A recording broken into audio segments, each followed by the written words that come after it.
Chicago. On Monday, they'll begin a road trip starting in Memphis and going up against the Grizzlies. Then on Wednesday, they'll go back home and will be hosting the Orlando Magic.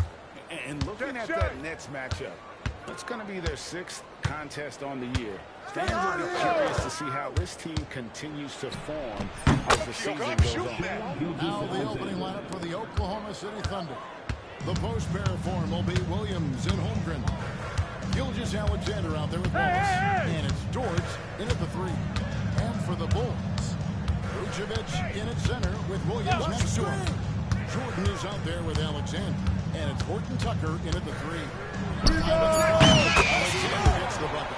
The shot for the Bulls. The overall approach has seemed to be here she goes and staying in the lane. Business as usual. But do you think that will continue? And business has been good, Kevin. One of the best percentages in the league. But listen, this is a Bulls organization that has to figure out how they can continue to build and find a way to build from the ground up and reach new heights, whether it is going on the rebuilding route or more in the middle route versus going and really taking big swings. I think this is about setting the table. What could happen with this team? Good stuff. How about dueling from long range, just going at each other. Take that.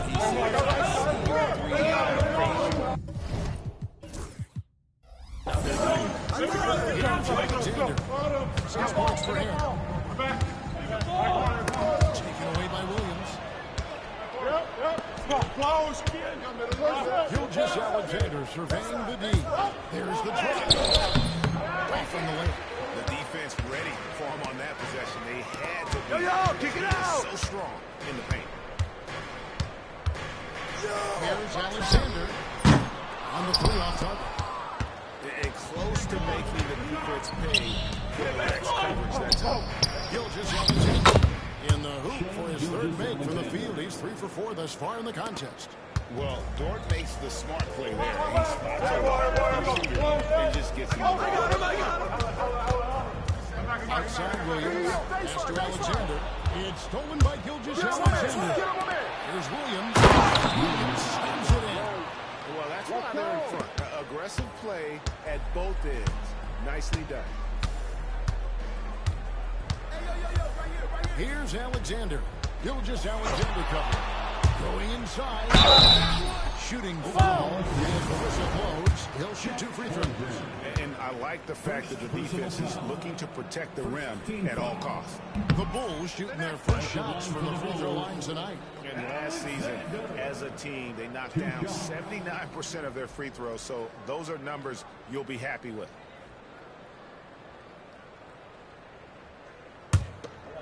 I got sure.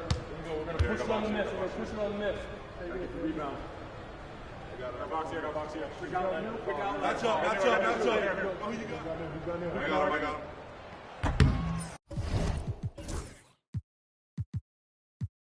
Good on the second free throw. So Shams, when the league brought in that 65 game played rule.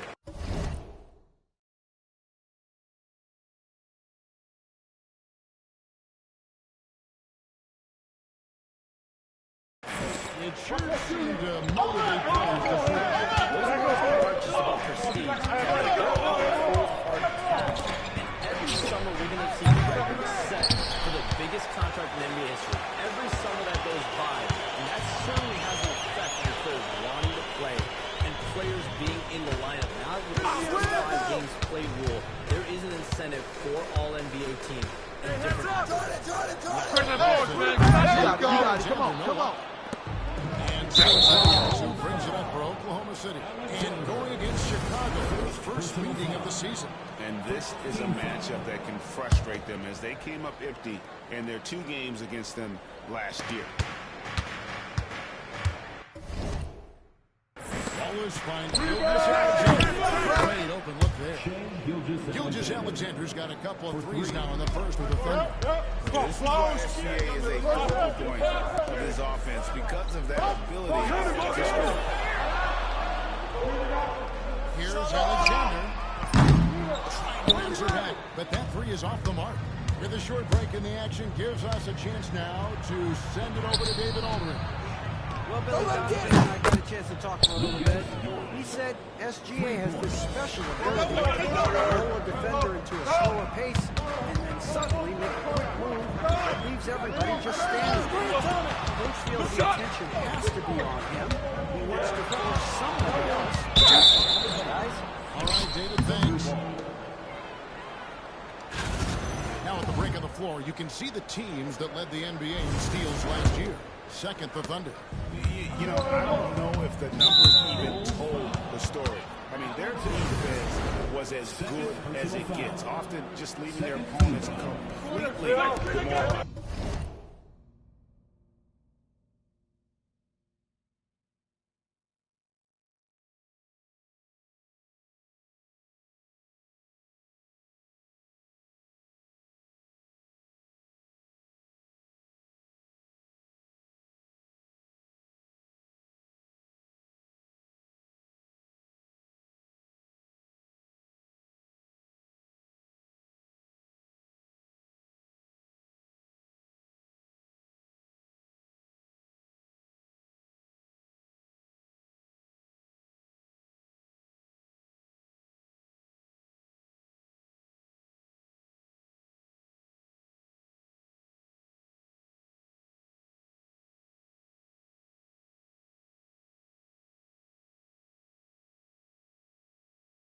Let's go!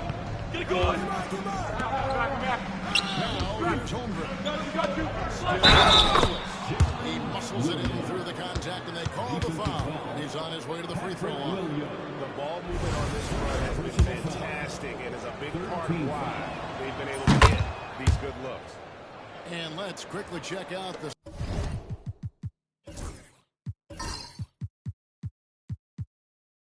scoring breakdown here for the Thunder. They've really been dialed in from deep. This is a team that has a ton of confidence in their outside shooting ability. And also have to bring up their passing game. They've been moving the ball with great precision so far and creating great looks for their team.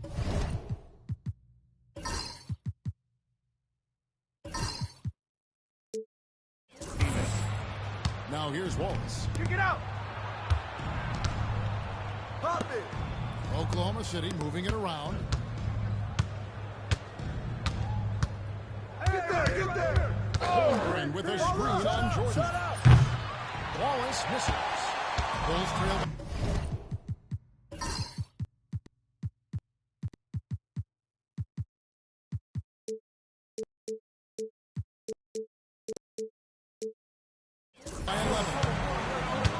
Shot for the past decade that you've been a major player in the NBA. It's been LeBron's league. It's been Curry's. Who else is going to take over this league, you think, coming up around the corner? Given the NBA Finals we just had, have to throw in Jason Tatum, Jaylen Brown, and Luka Doncic into the fold as far as faces of the NBA. But Nikola Jokic is so good. He will be one of the guys for a while. Giannis Antetokounmpo, you have to mention him as well. But ultimately, you have to also keep an eye on Victor Wembanyama, the way that Victor Wembanyama could take over the league. And already, so early, was so special. Victor Wembanyama is someone to keep an eye on. Okay, they just passed a note down to me, or Daniel. What about Anthony Edwards in Minnesota? He's who is really making an impact. Anthony Edwards, Devin Booker, you have to consider those two as well. And it's such a crop of young players that we have coming up in this league. One of them is sure to emerge as this generation's, whether you want to call him Michael Jordan, Kobe Bryant, LeBron James, there will be a face-off. And we cannot wait. Here's Alexander. After the made shot from Chet Holmgren. Kick it out! Kick it out! Just 5 on the clock. Played in with a nice touch off the glass. Alexander's got 10. He's doing everything he can. If they want to win, others have to step up and provide some scoring. Back up! Gilgeous Alexander. Rebound by the Bulls. They put up a nice win against the Bucks the last time out. And it was one of those games where it was just hard to get anything going. And you could see frustration frustrations emerge. But what a gutsy win. To struggle in the offensive end that much and still win the game, that says something about the Shots good from Gilgeous-Alexander. Their play on both ends has been superb. We'll see if they can maintain the momentum. They came out and bum rushed them. Huge difference in activity level from both teams tonight. Now here's Williams. He had an 18-point outing in the last game against the Nuggets in Denver. Who's watching here? No shot. Now here's Gilgeous-Alexander. Defended by Horton Tucker.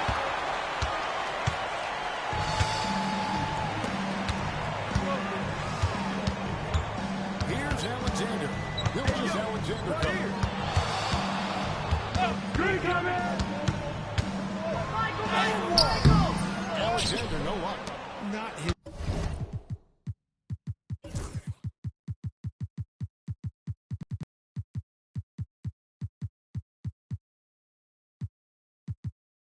Best efficiency this quarter.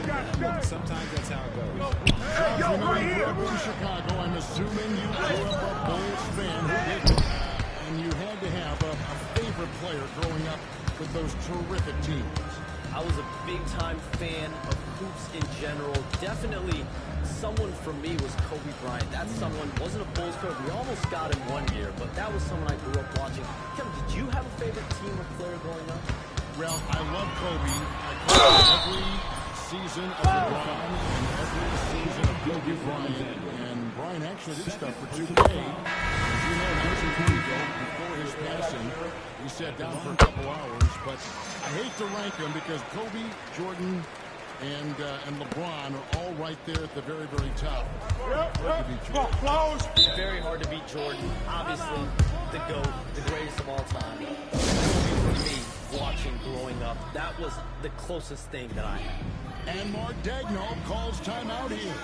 He's going to have a discussion here on the sideline.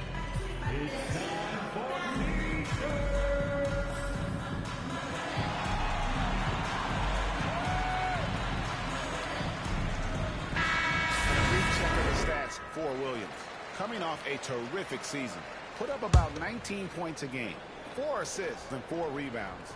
And the phrase stats don't lie absolutely applies. He's a monster on the court for this team. Yeah, they rely on his production night in and night out. There are times when he absolutely carries them. So at Chicago now, the Thunder making the shot. Here's Alexander. A 23-point game for him in the win against the Bucks in Milwaukee. Oh, yeah. Blocks, too, 4 of them. And it's about more than just that number. It's about getting into shooters' heads.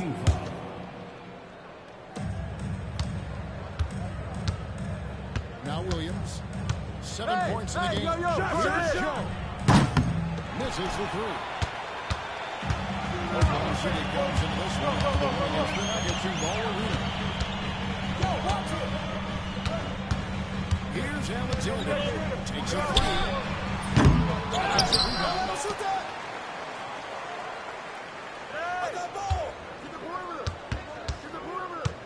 Shot clock at 6. Back to Williams. Some nice ball movement here by Chicago. Alexander gets the bucket. And he has been on fire this quarter in terms of his scoring. Hopefully, that fire spreads to his other guys and they can rally. The shot throw is key in the league right now. Is there an under-the-radar trend that you're seeing around the NBA, or the next thing that you're anticipating may happen with the way the league will sway one way or the other? 20 executives in the league, it's clear that length has been very important, but having players that do multiple things and are very good at that is of the utmost importance right now. With the Celtics winning a championship this year, I think that certainly is going to have an impact on how teams are going to build moving forward. Like the Celtics, you want to have players, 3 to 5 players that are playing heavy minutes for you, that are doing everything out there on the floor, not just one particular move. Bulls trail by 12. Here's Alexander. 14 points for him. And the foul called on Jalen Williams. That is his first foul of the game. Chet Holmgren, he's checked in for the Thunder. Coming onto the floor for the Thunder. Here's Alexander. Lets it go from deep. And Holmgren pulls it down. Holmgren's got his foot about right now in the game. And the shots just continue to say no in terms of falling. 2 minutes remaining. Here's Alexander. Three-pointers right on target. Alexander's got it back down to single digits for the Bulls. And here's Williams now. He'll bring it up for the Oklahoma City Thunder. I see him. Holmgren sets the screen for Williams. Joe in the corner. And again, Oklahoma City, no good. The Bulls shoot just 35% to start the game. Here's Alexander. He's got 17. Vucevic a screen on Caruso. Down to 5 on the shot clock. The Thunder lead by 9. Williams passes to Hartenstein. Not by Hartenstein. I like their focus coming in. Terrific execution so far. Couldn't come up with a much better start than this. They just have to keep it going. Right there. Here's Alexander. Who's got ball?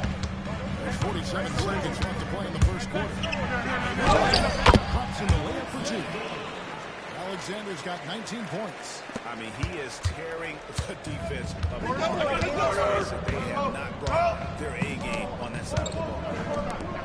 Joe in the corner. Will puts the corner. And the Thunder lead by 12. Yeah, they built up this lead 3 points at a time. We'll see if they can keep this pace. Not sure they can win it by relying on just the 3. Alexander, no luck. And so it's Oklahoma City with it. Fresh from a win against the Nuggets.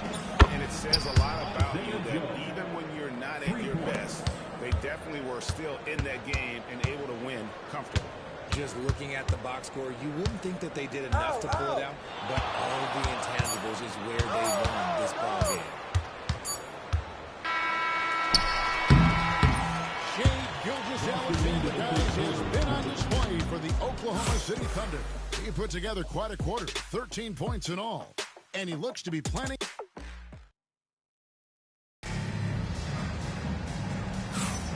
And if you're just tuning in, we've got a wide margin on the scoreboard, but plenty of time left for a comeback.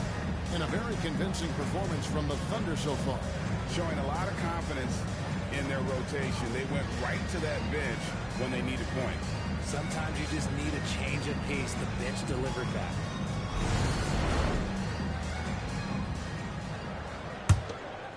Bulls trail by 15. And in last year's playoff, Shams, we did see a lot of players injured and unable to play. What are some of the solutions?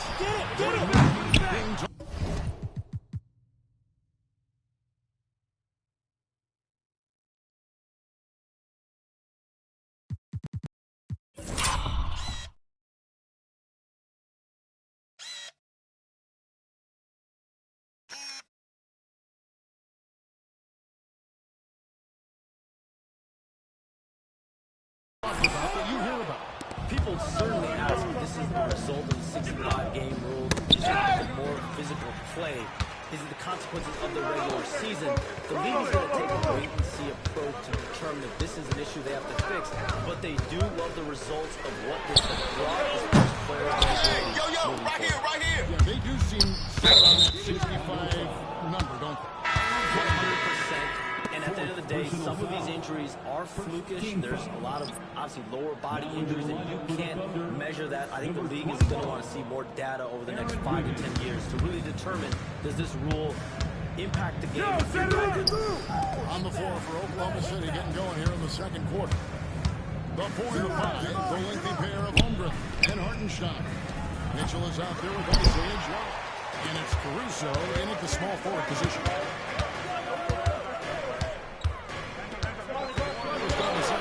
About a minute gone.